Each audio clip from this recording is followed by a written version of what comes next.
Thank you for standing by. Today's call will begin momentarily. If you'd like to ask a question on today's call, please press star one and record your name. Again, today's call will begin momentarily. Thank you.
Good morning, and thank you for joining us today for this media teleconference providing a project update for the X-57 Maxwell.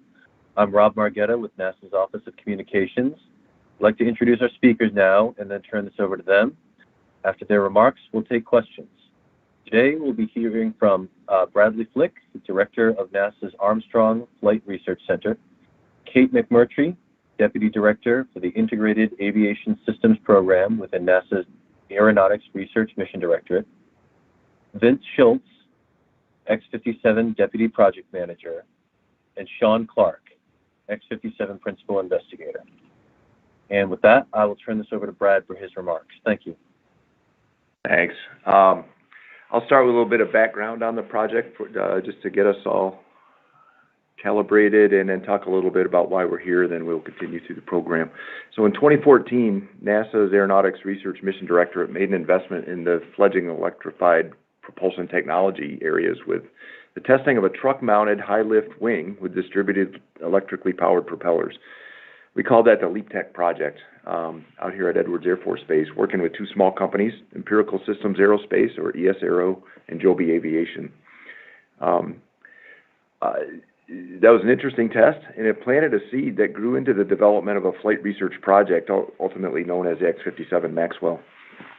The project was formulated as a multi-phase effort, starting with the electrification of a Tecnam P-2006 aircraft and culminating with the flight of a high-lift wing with distributed propulsors for takeoff and wingtip-mounted electric motors for cruise. It was a bold plan based on the belief that component technologies were commercially viable and available to be integrated into a flight vehicle. I'll let Vince and Sean and the project team discuss the specific challenges encountered and the technology developments made along the way. But what we learned is that many of those necessary subsystems were not sufficiently mature for safe flight. So in 2021, NASA adjusted the project objectives, recognizing that the technical lessons being learned in the electrification of the aircraft were ultimately more critical to the advancement of the industry then was the demonstration of the high lift technology that we originally set out to do. At that time, we decided to fund the team through the end of this fiscal year, FY23, to advance the technology as far as they could and publicly share the knowledge gained. We anticipated at the time that that would be sufficient to achieve flight of the electrified vehicle. Unfortunately, we recently discovered a potential failure mode in the propulsion system that we've determined to pose an unacceptable risk to the pilot safety and the safety of personnel on the ground during ground tests. Mitigation of that failure would take the project well beyond its planned end at the end of this fiscal year. So NASA has decided to end the project on time without taking the vehicle to flight. So while we're not achieving those original project objectives or realizing the full value of taking the system to flight, the knowledge gained from the development of the X-57 has elevated the state of the industry and has informed standards for current and future electrified aircraft. NASA is proud of this team, and we will celebrate their accomplishments. Like I said earlier, the project members will do a much better job than me talking about those specific accomplishments, and their turn is coming up. So at this time, I'm going to turn the microphone over to Kate McMurtry, the Deputy Director of NASA's Integrated Aviation Systems Program within NASA ARMD, and Kate will make some programmatic comments. Thanks, Brad. X-57 is NASA's first all-electric aircraft, and over the years, the team's technical achievements really serve as a pathfinder towards a means of compliance for the design, integration, and the airworthiness for electric aircraft that informs standards bodies, regulators, and industry.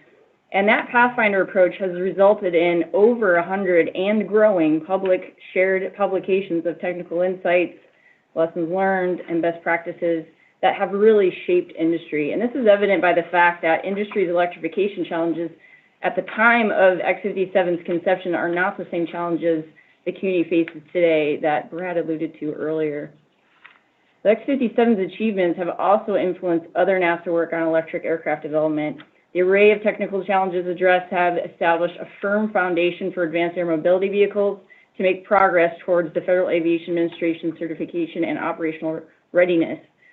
Some examples are how to manage the effects of electromagnetic interference and thermal management of high-temperature electric propulsion components. Furthermore, NASA's Electrified Powertrain Flight Demonstration Project has adopted many aspects of X-57's standards development approach to their own approach to developing hybrid electric standards.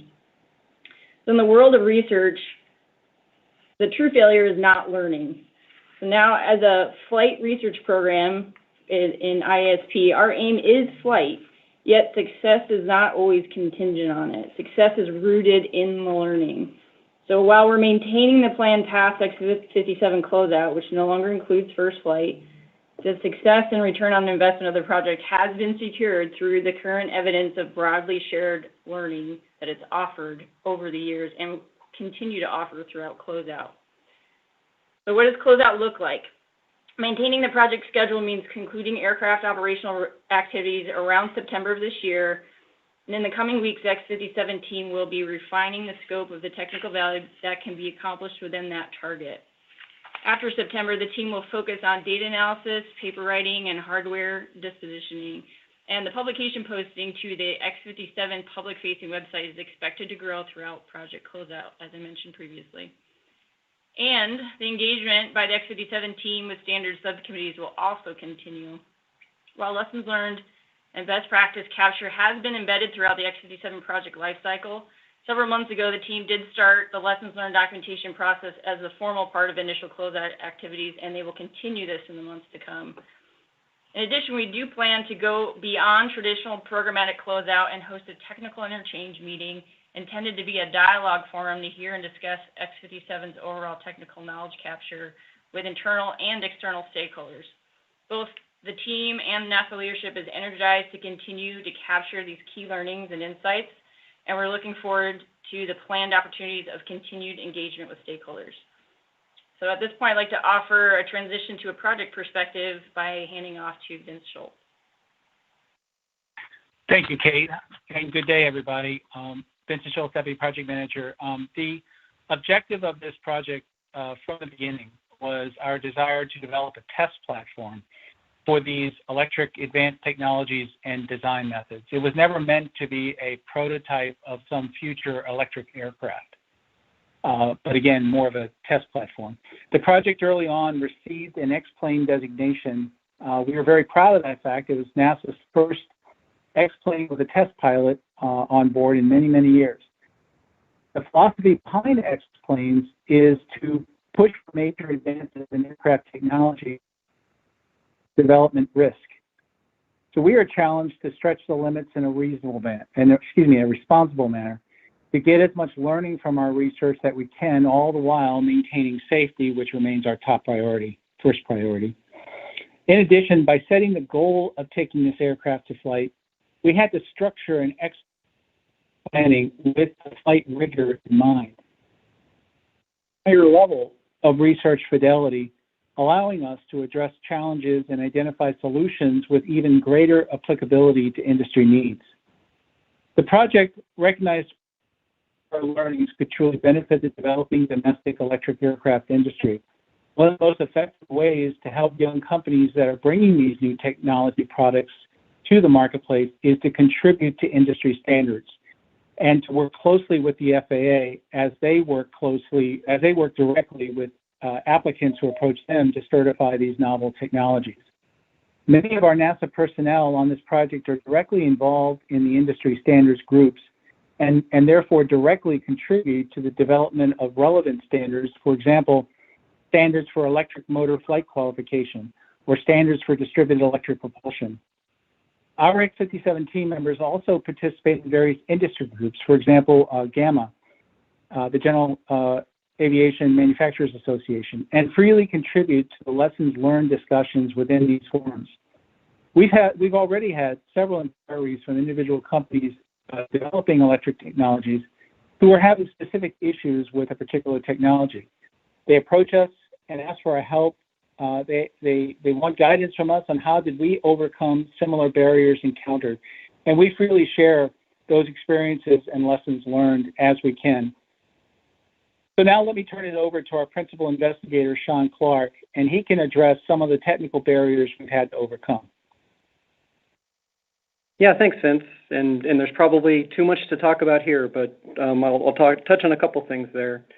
As Brad mentioned earlier, this project has been going for a while. It started out as a proof of concept demonstration with a DEP wing and 18 motors on it mounted on top of a truck. And we did that to investigate the feasibility of managing all these motors in an operations and maintenance context, and to really understand this technology and how it could influence the way we design wings in the future. And it's really exciting, right? This was a grassroots experiment that came up out of a proposal from electric propulsion researchers across NASA. And it was really great to see the success of that teamwork and that research product grow into this foundational project within NASA's aeronautics research portfolio for electric propulsion. So back then we were excited, and we still are excited about the potential for this technology. And we wanted to design the Maxwell aircraft to leverage the unique capabilities of electric propulsion components like lightweight motors and high-performance inverters and these new lithium-ion batteries that we were starting to put in aircraft. And over the course of the project, we found that a lot of those components had gaps in their technology readiness levels. So instead of just researching integrating motors onto wings, we had an extra job of closing these gaps, and this team did an exceptional job of that. We got down to the nuts and bolts of many of these technology gaps and published what we learned as we went and solved these problems. So there's a lot of great research that came out of designing this system for a flight-rated vehicle with a test pilot on board, and that was really critical to the success of this technology maturation.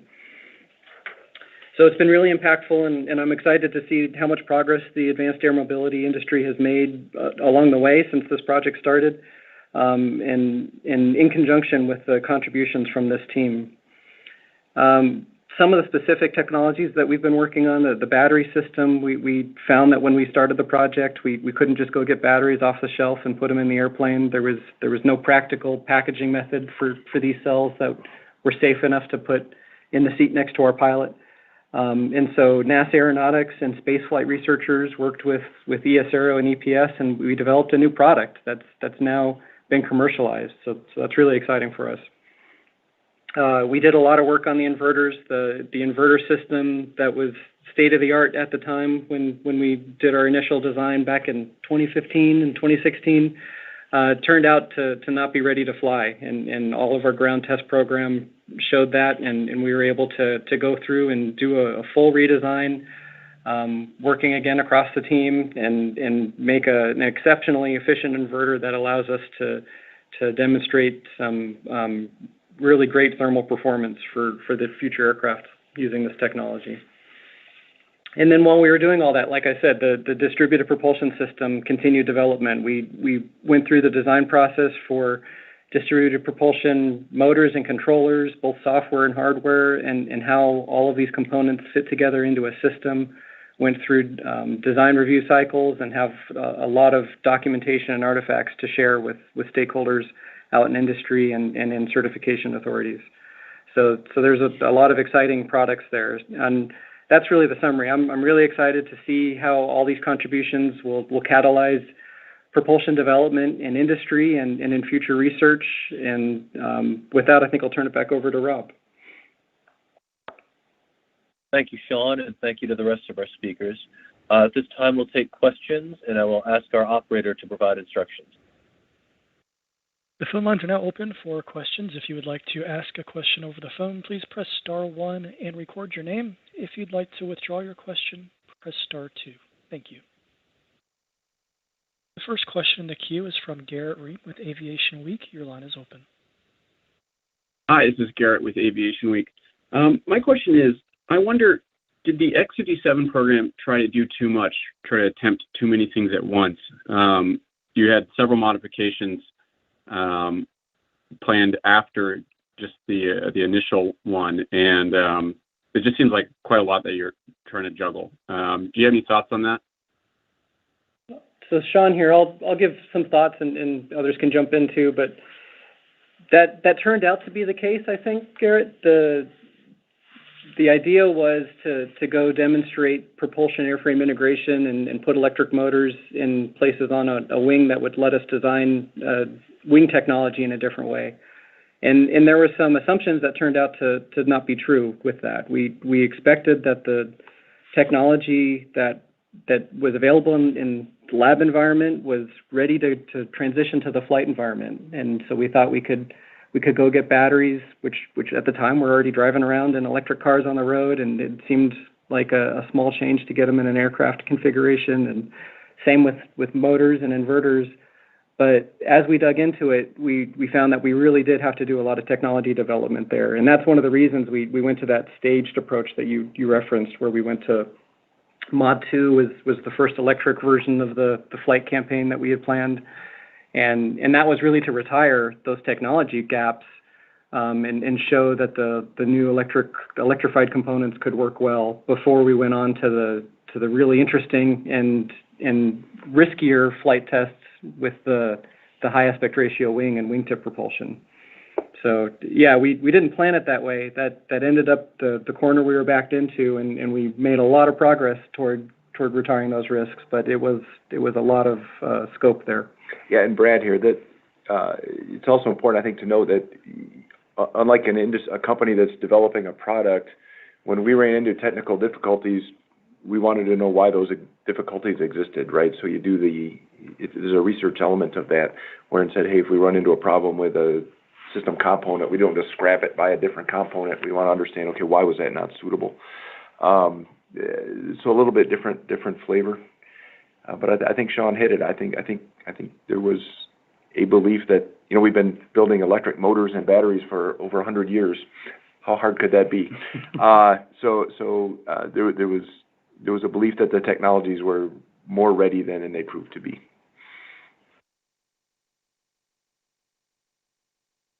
Thanks. And we'll take the next question.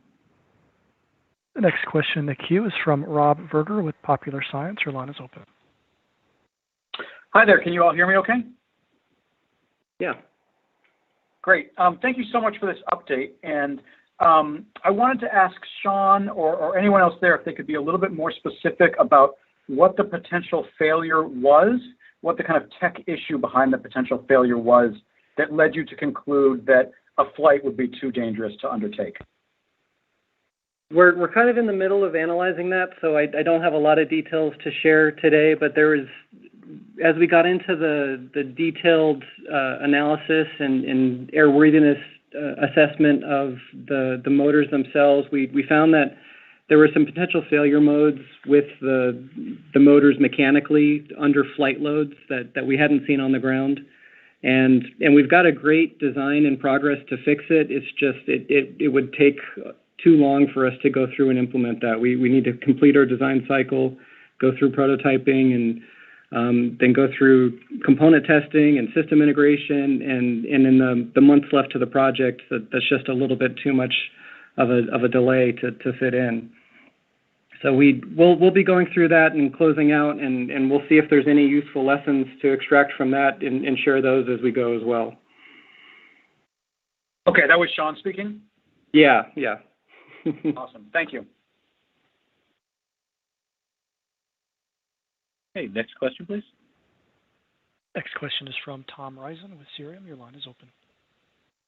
Hi, thank you. This is Tom. Congratulations on your work. I remember the thermal runaway risk seems to have been mitigated quite a lot. We don't really hear stories about lithium batteries overheating nearly as much as we did a few years ago. So I guess you are partially to thank for that. Do you think that the industry, as all these electric aircraft startups are progressing, do you think that the technology that you helped create with EPS and the SRO has significantly mitigated the risk of batteries overheating mid-flight? Do you think that's because battery packaging is still quite a priority for a lot of these companies? Do you think that it's reached an exponentially better level than when you started this project? Yeah, and Sean here again. Thanks.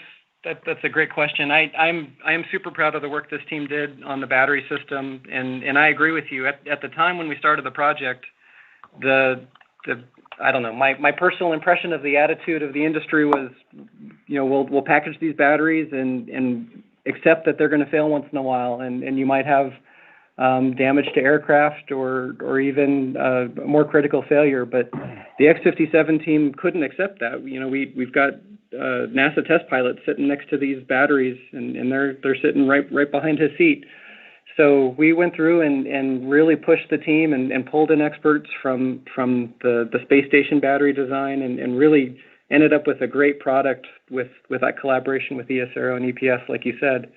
EPS has gone on to commercialize that, and I think there are a couple versions beyond that. They've continued to innovate on that space, and they've got a couple product lines that have spun out of that and that the industry is using. So my impression is that this risk is greatly reduced. There's always going to be failure modes that we've got to deal with, and aircraft of the future will need to do their safety analysis, and that's part of the work we do with the certification bodies is help establish what appropriate level of reliability and safety is required to certify these products. But by demonstrating our battery system and running through cell runaway testing and showing that our battery modules survive it, industry took notice and is now using that as a baseline for safety specifications. And a follow-up, do you think that there will be a NASA project? It seems like there's quite a lot of electric aircraft development going on in the private sector, but does NASA want to still have a similar project, do a flight test with all the tech you've got? Because you're not going to be doing a flight test, but do you think that there might be a need for one, even though the private sector is already headed that way? I can give an opinion, and there's probably 3 other people on the line who have opinions on that too. NASA is doing lots of flight tests and lots of lab tests and lots of, CFD studies. For batteries specifically, we've got so many really smart people working across the agency on battery cell chemistry, on battery packaging, and we'll continue to publish what we're learning. One of the projects that I think Kate mentioned earlier, EPFD, is a hybrid propulsion architecture. It's using batteries as well on a couple of their platforms. Some of them are distant relatives of the X-57 design because the X-57 battery design has impacted the industry so much. So there is a lot of this technology that is going to flight test, and there are future programs at NASA Aeronautics that will be studying all of these electrified propulsion technologies as we go. Yeah, and Brad here, if you think about what is NASA's purpose in research in aeronautics and space, it's to discover what are the barriers to modernizing the way we move people and cargo around. And electrified aircraft is not mature yet, so there are still barriers to study and to overcome. And I think so by definition, NASA will maintain a presence in working on those barriers in electric flight. Yeah, this is Vince Schultz. I wanted to add in there that to build on Brad and Sean's points that, as I said in my opening comments, we did not set out to build an aircraft, but rather a research platform. And so in many ways, it's not that we're targeting a particular aircraft. We want to go build an industry. And so it's all those barriers, all those questions. We often get asked, with the number of companies that are advancing their technologies and advancing their mobility, why should NASA be in this space? And the answer is because we share what we learn. Everything is open. And so it really helps the industry for us to be in this space and doing the things, the activities that we've been doing and will continue to do, because it's all published and everybody can reach it. Okay, we'll go to the next question. Also remind our reporters on the line that if they want to re-enter the queue, they can do so. Next question in the queue is from Gina Sunseri with ABC News. Your line is open. Yes, thank you. I know this is discouraging for you, but you will have some positive takeaways. Could you sum those up for me, please? Yeah, I mean, I'm a fan of learning in flight tests, so I'm a little bummed out that we don't get to learn as much as we would have in flight tests, but that sure is tempered by the amazing work this team has done and published along the way. So, like Kate mentioned, we've got about 100 academic papers published through organizations like AIAA and IEEE. We've also got literally hundreds of documents that this team has written over the years in order to operate and maintain and develop these components, and we're going through those to figure out which ones are most useful for industry so that we can get them released and shared with people out there building prototype and product concepts of the future. So it's really exciting to see this research and these lessons get turned into actionable data that is out there and changing the way the market works. Thank you. Oh, I'm sorry, that was Sean Clark talking. Thank you, Sean. We'll go to the next question. Next question is from David Curley with the Discovery Channel. Your line is open. Thanks very much. Can you give me a sense, there are a lot of players in this area, of when you think a certified aircraft may actually fly electrically powered? And just from an emotional standpoint, I know you've said that you never planned to build an aircraft. You've got an aircraft, you're not going to fly it. How does it feel that it's never going to get off the ground? Thank you. I don't know how to tackle the first question. Brad Flick here. It doesn't feel great to not go to flight. I think Sean used the word bummed. That is true. But that does not diminish, again, from the game-changing, really, lessons that this project team has contributed to the industry. We're in the flight test business, and we're not going to flight tests. So, of course, there's disappointment, but understandable, I think. I don't know how to... I don't know on the certification front. There's a lot of companies doing some really good stuff. Well, a lot of folks have talked about the batteries are too heavy, that it's going to be, we need a new generation of batteries, that, that could be a decade away. I'm just trying to get some sense of timeline. Yeah, this is Vince Schultz speaking. No, I agree. there is a lot of enthusiasm to get these vehicles to market. I know some companies are a lot closer to getting their particular vehicle to FAA certification. Hopefully, we've all seen the 60-minute special that was done, I think, last fall on one particular company getting really close. But it's a new technology, and the FAA has been approaching this cautiously, some might say, as it should. So it's difficult to predict when the first aircraft would actually receive certification, but there are certainly some that are farther along than others.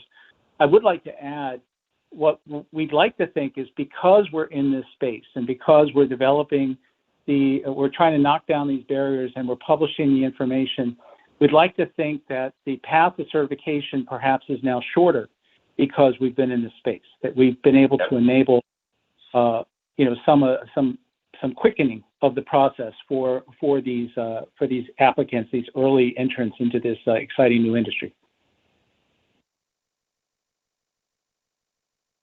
Okay, we'll go to the next question.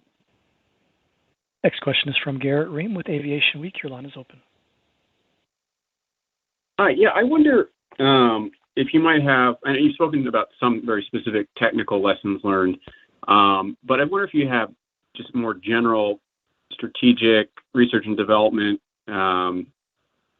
goal setting, or just like practical advice to the electric aircraft industry, because there's a lot of people, as you've mentioned, that are racing towards certifying their electric aircraft, and it seems like the assumption that you can just take off-the-shelf battery components and electric motors and slap them on an airplane, that it's a lot more complicated than that, considering some of the integration challenges that you guys have had.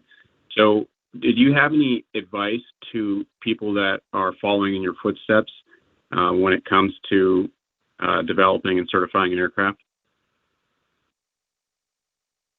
Yeah, I could probably spend an hour on that. Exactly. So this is Sean again. One of the things that we talk a lot about stakeholders when we share our lessons learned, our airworthiness and certification approach. Here for a NASA airplane like we were building, we were not going through an FAA certification process. We were going through a NASA airworthiness process, which is similar, but it's designed for research aircraft. But our airworthiness approach uncovered a lot of gaps, and it gave us an opportunity to fix them in a safe way, right? We never had a failure of an electric component in flight, or a failure that hurt anybody, right? We had a very careful testing program and found defects in products early on where you want to find them and fixed them, and that was very effective, but it takes some time. So we're sharing those details. We're sharing the test methods and specific challenges with different test configurations. We do environmental testing, but with these components, it was also important to do system level power testing, for example. And so all of our test plans have been described in papers and published, and we've got more documents coming out. So I'm really hopeful that's a boost for industry to see what lessons we were able to extract and how to learn them faster and cheaper. So there's a lot of things like that. Flight test is always hard. Maybe I'll turn it over to someone. I want to build on this is Brad Flick. I want to build on Sean's last point. All of the lessons this team has learned is out there in the public domain. So our first advice to companies is, hey, go look at what's already been done, either by the NASA team or by others who have also published. It's also my other advice is to startups, stay bold, but understand that you're doing something bold. And I think it's true that you can build a machine that will fly. It is a much steeper hill to climb to make a machine that is operable and safe to operate in a general sense. So that, I think, is where the challenge is. Is really what are the reliability and safety requirements that it will take to get certified, and a lot of those standards are being built on what this team has done and other teams. So I would tell them to stay bold but be realistic in their goals. And I'll just chime in. This is Kate McMurtry.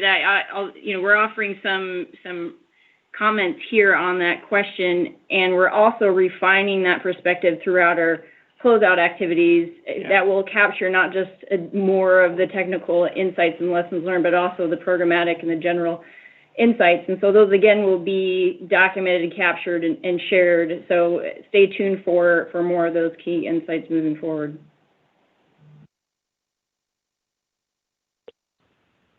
And we will go to our next question. Just one more reminder for reporters, if you would like to get back in the queue, now would be the time to do it. Next question is from Rob Verber with Popular Science. Your line is open. Yeah, hello again. I'm wondering if you all had kind of more time and more money on this project, do you feel like you could get the airplane in the air safely? Or are the technical challenges so great that even with, let's say an unlimited budget and unlimited time, it wouldn't be possible to get the plane in the air safely? I'll take that. I'll throw myself in front of that question about Brad Flick here. I think we would all say yes, if there was budget and time. Sean said now I say that with some caution. We have a design that would have overcome the current difficulties that we've had. It has not been fully analyzed and reviewed yet, but we were confident that that it could have solved this problem. Whether there were other problems out there that we haven't discovered yet is unknown. We'd like to think not, but I think we'd be confident that we could. Nothing's impossible. You threw it out there in the question: infinite time, infinite money. I think we can do anything with infinite time, infinite money. Okay, thank you very much. Bet. Next question, please. Next question is from Tom Risen with Sirium. Your line is open. Yeah, thanks. I just wanted to do kind of a follow-up on that. It seems, like I said, there's been so much activity in this space since you began the X-plane project. You've really changed the game on battery packaging. That was the number one problem that these companies were worried about. I mean, I wonder even if they affected our phones, because we don't hear about that as often as we used to. So good on you for that. But I would say if there was a second big achievement you made that is really noteworthy besides battery packaging, what would that be? And you were really at the cutting edge of this, but there's been so many developments since then. Do you feel like it would be beneficial to kind of take a couple years and then revisit this, because there's been so many different changes? Like, were there a lot of changes happening in the private sector while you were doing this? Because it seems like so much has happened that maybe if you take a couple of years and come back, you might be able to revisit this in a version 2.0 or something. There's been so much happening in this space, and you were at the front of it. And what was a second big achievement you made besides battery packaging, if you had to pick one? Well, this is Kate McMurtry. I'll take one part of that question about, implied in the comment that there's been so much happening in industry while we're doing this, and It's really that the X-57's technical challenges and the solutions behind those challenges and the open source data sharing that we've been talking about has really been an influencing factor in how the industry has been able to make other changes and tackle additional problems. And the community has really grown from it, not just in size, but in what it's been able to achieve by the influence of this project. So I think that influence can be well celebrated, and again points just to the ongoing success of this project. So Sean had mentioned the battery packs as one of the significant developments. There's many more, but I'll hand it over to Sean to kind of echo some of what he might think boil up to another top. Yeah, I love talking about this technology. So Sean here. I mentioned up top the inverter system. We designed an inverter with experimental components, right? Our team was out there choosing individual resistors and capacitors to make the system work. And the silicon carbide inverter technology is now airworthy, right? We took two different inverter designs. We designed a full flight-ready high-lift inverter system and our cruise inverter system at higher power, and they get more than 98% efficiency. And that sounds like, oh, good, that, maybe the state of the art would have been like 94, 95% efficiency. So that's a couple percent better, but no, it's like 1/2 or 1/3 the heat that you have to deal with. And thermal problems are a huge challenge for these type of aircraft because these components run a lot cooler than the gas burning engines they replace.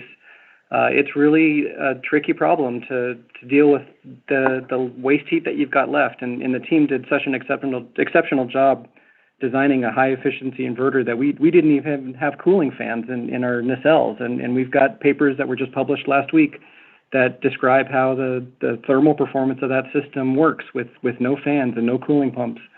So it's really exciting, and I'm really looking forward to seeing that technology make its way into industry. And the whole DEP architecture, you're right, we don't see a lot of that in potential products yet in industry, but the work, the foundation that we laid there is all open source, like Brad said.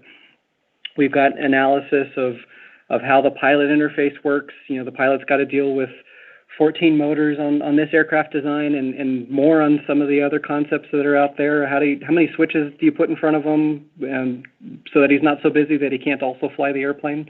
That there's a lot of challenges there that this team has tackled and published. And so the whole high lift system architecture is a huge body of knowledge that has design documents and analyses and reports and papers that we're really excited to point people to and share. So maybe that's just another plug I'll give to people who are listening in. If you go to nasa.gov/X57/technical, we've got a list of those 100 papers that Kate talked about, and we'll be adding to that over the coming months as we start to put procedures and plans and test documents and other certification means and methods out there. Yeah, this is Vince Schultz. I wanted to just add on to what Sean was saying about DEP. Although we never actually took it to flight, we nevertheless, developed an approach and showed it was possible. When we first suggested this crazy wing with 14 propellers, people thought we were crazy. But what we showed is it works, and we've got wind tunnel data, to show an approach. It's not the approach; it's not the only way to do it, but it's an approach. And it's inspired future developers. I predict you'll see more of this kind of design in the newer aircraft coming out in years to come, inspired by what we were able to show through our wind tunnel testing and design data.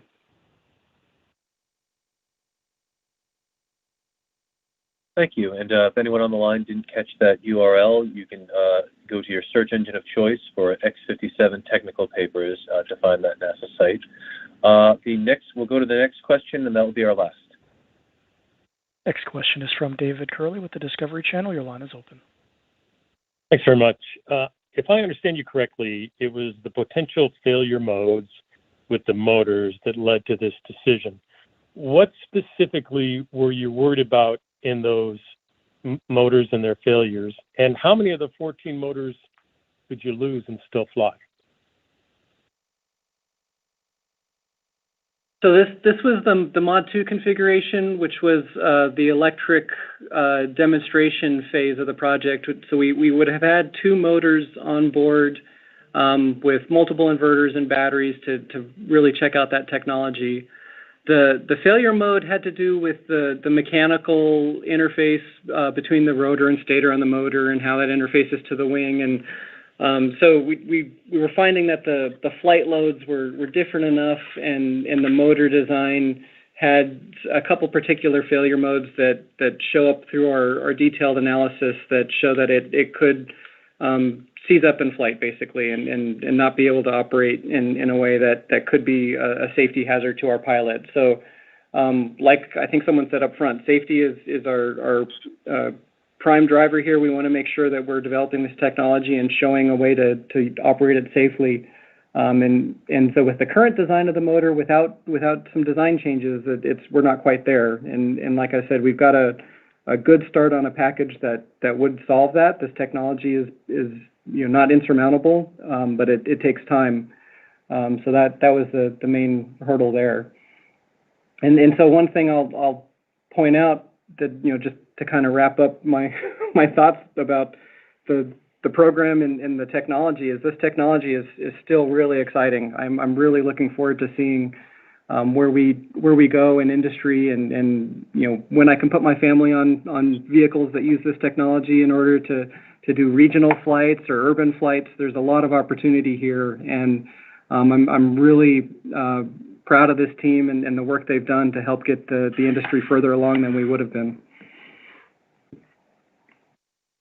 And just to be clear, the failure mode on that motor would have been for our cruise motor system, which is our very high power. It's an 80 kilowatt motor that is used for the main flight segments and would eventually have gone out to our wingtips and used on wingtip propulsion. So it's a really critical component, but not on the high lift system. And so in the high lift mode, those are not really used for propulsion. Those are used for lift augmentation. So it's also a really weird rabbit hole we could go down, but a different application for motors than for thrust.